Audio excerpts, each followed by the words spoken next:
इसी बीच अमेरिका ने इजरायल को गाजा के मुद्दे पर चेतावनी देकर दुनिया को हैरान कर दिया, क्योंकि बाइडेन ने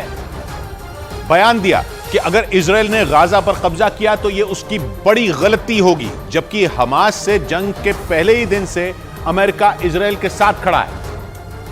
और भूमध्य सागर में इजरायल के नजदीक अपने जंगी जहाज भेज दिए थे। लेकिन कुछ ही दिन बाद अमेरिका गाजा के मुद्दे पर नर्म पड़ता दिखा, क्योंकि अमेरिकी न्यूज चैनल सीबीएस न्यूज को दिए एक इंटरव्यू में बाइडेन ने बयान दिया कि अगर इजरायल ने गाजा पर कब्जा किया तो ये उसकी बड़ी गलती होगी। करीब 60 मिनट के इस इंटरव्यू में बाइडेन ने उम्मीद जताई कि इस जंग में इजरायल नियमों के हिसाब से लड़ेगा, जिसके बाद संयुक्त राष्ट्र में इजरायल के राजदूत का बयान आ गया और उन्होंने दो टूक बोल दिया कि इजरायल का गाजा पर दोबारा कब्जा करने का कोई इरादा नहीं है। लेकिन उन्होंने ये भी बोल दिया कि वो हमास को गाजा पट्टी में घुसकर मारेंगे। मतलब इजरायल का पूरा फोकस हमास का अंत करने पर है, जबकि 7 अक्टूबर के हमले के बाद नेतन्याहू ने बयान दिया था कि वो पश्चिम एशिया का नक्शा बदल देंगे, जिसके बाद अटकलें लगी कि इजरायल एक बार फिर गाजा पट्टी पर कब्जा करने वाला है,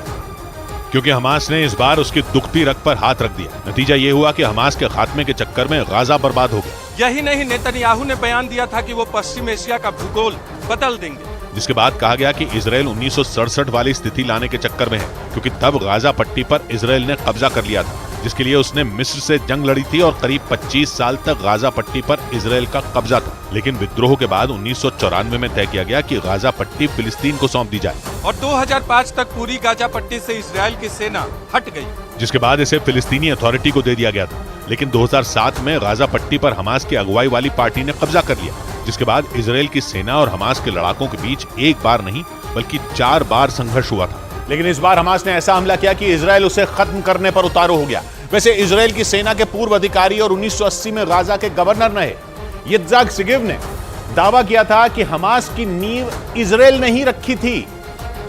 क्योंकि इजरायल चाहता था कि फिलिस्तीन में राजनीतिक अस्थिरता हो। इजरायल की सेना के पूर्व अधिकारी और 1980 में गाजा के गवर्नर रहे यित्ज़हाक सिगिव ने इसे इजरायल की जहर से जहर को काटने वाली नीति कहा था और दावा किया था कि इजरायल ने 1970 में ही हमास की नींव रख दी थी और इस संगठन में फिलिस्तीन के कट्टरपंथी युवाओं को शामिल किया गया था, जो फिलिस्तीन की सरकार के खिलाफ आग उगलते थे। यही नहीं, सिगेव ने दावा किया था कि इजरायल की सरकार से उन्हें हमास के लिए बजट भी मिलता था। लेकिन समय के साथ हमास ताकतवर होता गया और 1987 में हमास की औपचारिक स्थापना हो गई और ये संगठन फिलिस्तीन में ताकतवर हो गया, जिसके बाद हमास ने उस इजरायल में आतंक मचाना शुरू कर दिया जिसने उसकी जड़ों में खाद पानी डाला था।